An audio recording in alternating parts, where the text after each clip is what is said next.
خود نہ تھے جو راہ پر اوروں کے ہادی بن گئے، خود نہ تھے جو راہ پر اوروں کے ہادی بن گئے، کیا نظر تھی جس نے مردوں کو مسیحا کر دیا۔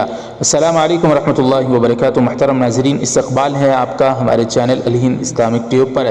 ناظرین اکرام، ایک ایسے فٹ بالر کے متعلق آج ہم ایک واقعہ سنانے جا رہے ہیں جس کو سن کر آپ حضرات بھی حیران رہ جائیں گے، اور اس واقعے کو دیکھ کر پوری دنیا حیران رہ گئی، اور یہ اسی رمضان کا واقعہ ہے۔ سلام ہے اس روزے دار پر۔ پال پوگبا فرانسیسی فٹ بال ٹیم کے اسٹار کھلاڑی ہیں۔ ان کے قبول اسلام کی ایمان افروز داستان ہم نے 3-4 سال قبل ہی سنی تھی۔ اس وقت یہ دنیا کے سب سے مہنگے ترین کھلاڑی تھے۔ مشہور انگلش کلب مانچسٹر یونائٹڈ کے ساتھ وابستہ ہیں۔ جمعرات کو ایس روما کے ساتھ میچ تھا۔ اس دوران افطار کا وقت ہو گیا اور یہ روزے سے تھے۔ سارے کیمروں کا رخ پوگبا کی طرف ہوا۔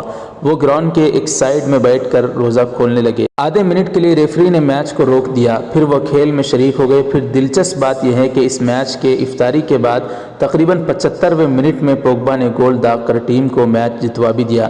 میچ کے بعد RMC چینل سے بات چیت کرتے ہوئے انہوں نے کہا کہ جی ہاں، میرا روزہ تھا، میں بیٹھ کر کھجور اور مشروب سے افطار کر رہا تھا۔ روزے سے میرا رب مجھے قوت عطا کرتا ہے، جیسے کہ آپ نے دیکھا، یعنی گول۔ چینل کو انٹرویو دیتے ہوئے پال پوگبا نے کہا کہ روزے کا میرا 6-7 برسوں کا معمول ہے۔ ورلڈ کپ میچوں کے دوران بھی میں نے روزہ نہیں چھوڑا۔ سلام ہے اسے ایمانداروں پر جو دولت، شہرت اور عزت کے اوج ثریا پر پہنچ کر بھی روزہ نہیں چھوڑتے۔ ناظرین اکرام، اس وقت پوگبا کا یہ واقعہ جو انہوں نے میچ کے دوران افطار کیا، پوری دنیا اس کو حیرت کی نگاہ سے دیکھ رہی ہے، اور اسلام کے متعلق لوگوں میں بہت ہی اچھا اثر جا رہا ہے۔